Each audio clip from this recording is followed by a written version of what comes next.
ராமானுஜாய நமகா. ஆழ்வார் எம்பெருமானார் ஜீயர் திருவடிகளே சரணம். ஆச்சாரியன் திருவடிகளே சரணம். ஸ்ரீ ரம்யஜாமாத்ரு முனீந்திர சாசனாத் யோ மங்களாசாசன சௌப்ரபாதிகே சக்ரே பிரபத்திம் ச விருஷாச்சலேஷுதுகு தம் வாதிபி கிருத் குருமாஸ்ரயாம் வகம்.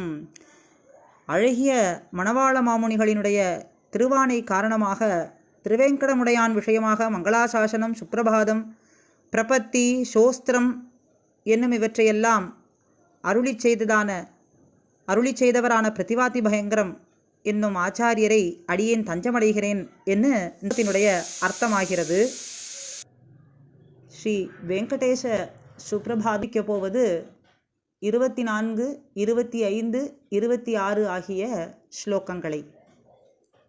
ஒழிவில் காலமெல்லாம் உடமை மன்னி வழுவிலா அடிமை செய்ய வேண்டும் நாம் தெழிகுரல் அருவி திருவேங்கடத்து எழில்கொள் சோதி எந்த தந்தை தந்தைக்கே என்று திருவேங்கடவனிடத்திலே நம்மாழ்வார் பாசுரம், நித்திய கைங்கரியத்தை பிரார்த்திக்கும் பாசுரம். உலகனைத்தும் உய்வதற்காக உயர்ந்ததாய் சப்தகிரியிலே பெருமாள் வெங்கடேசன் என்னும், ஸ்ரீனிவாசன் என்னும், கோவிந்தன் என்னும் கொண்டாடப்படுபவனாய் எழுந்தருளியுள்ளார். அவனுக்கு நம்மாலான தொண்டுகள் அனைத்தும் செய்ய வேண்டும் என்பதே ஆழ்வார் பிரார்த்தனை. நாம் சேஷபூத்தர்கள், அவனுக்கு அடிமைப்பட்டவர்கள், அவன் சேஷி என்று சொன்னால் அப்படி அனைவராலும் விரும்பத்தக்க கல்யாண குணங்களோடு இருப்பதை பார்த்து கைங்கரியம் செய்ய வேண்டும் என்ன ஆசை பிறக்கிறது. அப்படி எம்பெருமானுக்கு கைங்கரியம் பண்ணுவதே உயர்ந்த புருஷார்த்தம் என்று சொன்னால் அது சர்வதேச சர்வகால சர்வாவஸ்தோச்சித விதமாய் இருக்க வேண்டும் என்னும் சொல்கிறார். சர்வதேசன்னு சொன்னால் எல்லாவிடத்திலுமே தொண்டு செய்வது, சர்வகால எல்லா காலத்திலேயும், அனைத்து காலத்திலேயும், சர்வாவஸ்தோச்சித அனைத்து நிலைகளிலுமே அனைத்து விதமான கைங்கரியமும் பண்ண வேண்டும் என்று சொல்வதுதானே துவயமந்திரத்தின் சாரமாயிருக்கிறது. அதையே தான் ஆழ்வாரும் திருவாய்மொழியிலே ஒழிவில் காலமெல்லாம் உடனாய் மன்னி வழிவிலா அடிமை செய்ய வேண்டும் என்று பாரிக்கிறார். ஒழிவில் காலமெல்லாம் சர்வ காலத்திலேயும் உடனாய் மன்னி, சர்வ தேசத்திலேயும் எல்லா நிலைகளிலும் வழுவிலா அடிமை, குத்தமில்லாத அடிமை செய்ய வேண்டும் என்னே பாரிக்கிறார்.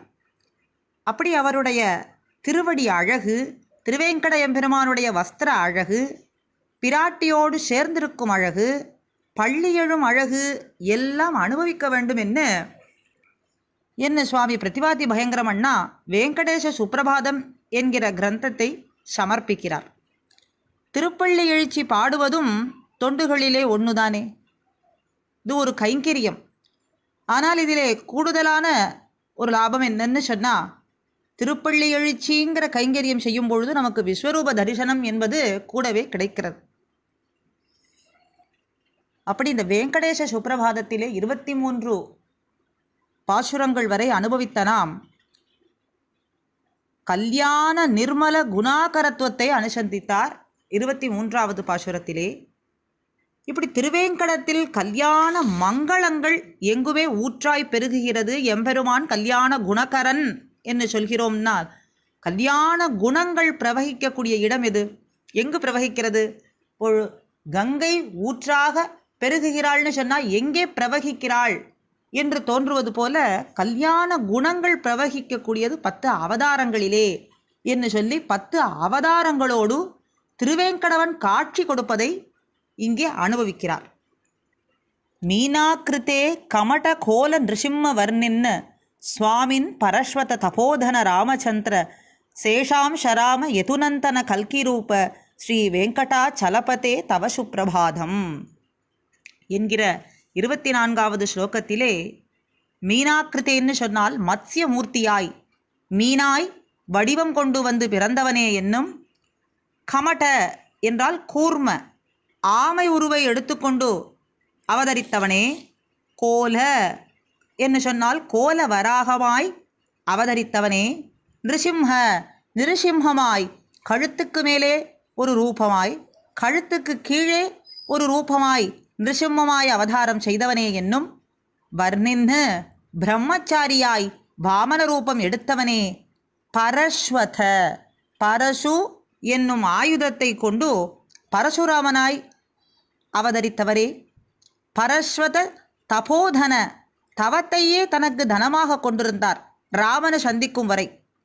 அப்படி உடையாத விஷ்ணு தனுஷை கொண்டிருந்து அதை ராமனிடத்திலே ஏற்கச் சொல்லி இதை நானேற்ற வேண்டும் என்று சொல்லி தன்னுடைய தபஸை விட்டுவிடுகிறேன் என்று சொன்னார்.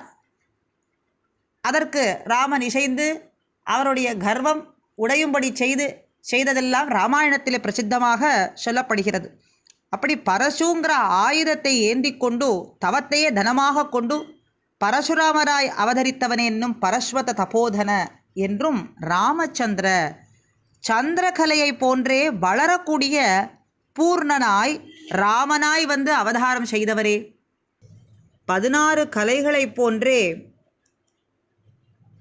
சந்திரன் 16 கலைகளை கொண்ட சந்திரன் போலே சௌசீல்யம் வீரியம் முதலான 16 குணங்களை கொண்ட ராமபிரான் ராமச்சந்திரனாய் இப்படி வந்து செய்தவனே என்னும் சேஷாம்ச ஆதிசேஷன் அம்சமாய் வந்த பலராமரே யதுநந்தன எதுகுலத்துக்கு மகிழ்ச்சியை கொடுக்கும் கண்ணனாய் அவதாரம் செய்தவனே என்னும் கல்கி ரூப இனிமேல் எடுக்கப் போகும் கல்கி அவதாரமும் இவை அனைத்துமே சுவாமின்னு திருவேங்கடமுடையானே என்று சாதிக்கிறார். மீனாக்கிருத்தே கமட்டகோல நிருசிம்ம வர்ணின் பரஸ்வத தபோதன ராமச்சந்திர சேஷாம்சராம யதுநந்தன கல்கி ரூப சுவாமின்னு ஸ்ரீ வெங்கடாச்சலபதே இத்தனை அவதாரங்களை செய்தவரே திருவேங்கடமுடையானே நாங்கள் சேவிக்க வேண்டும், அதனால் தவ சுப்பிரபாதம் என்னும் சொல்கிறார். கல்யாண குணங்களினுடைய பெருக்கவே அவதாரங்கள். கண்ணன் பெருமான் கீதையிலே யதா யதாகி தர்மஸ்ய கிளானிர்பவதி பாரத என்று ஒவ்வொரு யுகங்கள் தோறும் தர்மத்தை நிலைநிறுத்துவதற்காகவும் அதர்மத்தை நிரசிப்பதற்காகவும் நான் அவதாரங்கள் செய்கிறேன்னு சொல்கிறான். அப்படி யுகவர்ண கிரமாவதாரமாய் அமைகிறது. முதல் 5 அவதாரங்கள் முறையே மத்ய கூர்ம வராக நிருசிம்ம வாமனன்னு சொல்லக்கூடிய முதல் 5 அவதாரங்கள் கிருத்தயுகத்திலேயும் பரசுராம ராம அவதாரங்கள் திரேதாயுகத்திலேயும் பலராம கிருஷ்ண அவதாரங்கள் துவாபர யுகத்திலேயும் கல்கி அவதாரம் கலியுக இறுதியிலேயும் ஏற்படுகிறது. யுகவர்ண கிரமாவதாரமாய் சொல்கிறார். பகவானுடைய எண்ணிறந்த குணங்களுக்குள் ஒன்னொன்னு வெளிப்படுத்துவதற்காகவே அவதாரங்கள் அமைந்திருக்கிறது. அப்படி அவதாரமும் அந்த ஒவ்வொரு அவதாரத்திலேயும் வெளிப்பட்ட குணங்களும் அது எப்படி திருவேங்கடமுடையானுக்கு பொருத்தமாக அமைந்திருக்கிறது, ஆழ்வார்கள் தங்கள் பாசுரங்கள் வாயிலாக எப்படி சொல்கிறார்கள் என்பதை பார்க்கலாம். முதலிலே மத்ஸ்ய அவதாரம். பிரளய காலத்திலே வேதத்தை மீட்டு கொடுப்பதற்காகவே மத்ஸ்ய ரூபமாய் எம்பெருமான் அவதாரம் செய்தான். ஒரு மீன் கடலுக்கடியிலே இருக்கிறதுன்னு சொன்னால் தன் கண்களாலேயே தன்னை சுற்றி இருக்கக்கூடிய குட்டிகளை அது வளர்த்துவிடும். அதுபோல திருவேங்கடமுடையான் எம்பெருமான் தன்னுடைய கடைக்கண் பார்வையாலே, அதை கடாட்சம்னு சொல்லணும், கடாட்சத்தாலேயே உலகத்தை ரட்சிக்கிறார். அதைத்தான் நாம் நேத்திர சேவைன்னு இன்றளவும் கொண்டாடி கொண்டிருக்கோம்.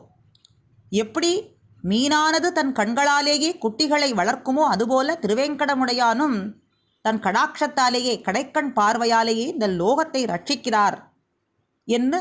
அடுத்ததாக கூர்மாவதாரம். ஆமைன்னு சொன்னால் இந்த ஆமையினுடைய ஏற்றம் ஒரு ஆபத்துன்னு சொன்னால் அத்தனை புலன்களையும் தன்னுடைய ஓட்டிற்குள்ளே அது அடக்கிவிடும்.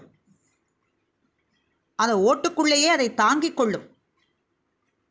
அந்த ஆபத்து வெளிப்பட்டதுன்னு சொன்னால் அதற்கு பிறகு புலன்களை எல்லாம் வெளிப்படுத்தும். அதுபோல உலகனைத்தையும் திருவேங்கடமுடையான் தன் மேலே தாங்குகிறார், அனைத்தையும் தன் திருமேனியிலே தாங்குகிறார் என்பதனாலே திருமேனியே ஆதாரமாய் அமைகிறது. சப்தகிரியே திருமலையே திருவுடம்பாக இருப்பதனாலே அனைத்தையும் தன் திருமேனியிலே தாங்குவதாய் திருமேனியே ஆதாரமாக அமைகிறது என்னும் கூர்மாவதாரத்திலே. அடுத்ததாக கோலவராகம். பிரளய சமுத்திரத்திலிருந்து பூமியை ரட்சித்தார் எம்பெருமான் வராக அவதாரத்திலே. அதுபோல சம்சார பிரளய சமுத்திரத்திலிருந்து நம்மை ரட்சிப்பதற்காகவே திருவேங்கடமுடையானாய் எழுந்தருளியிருக்கிறார் என்னே சொல்லலாம்.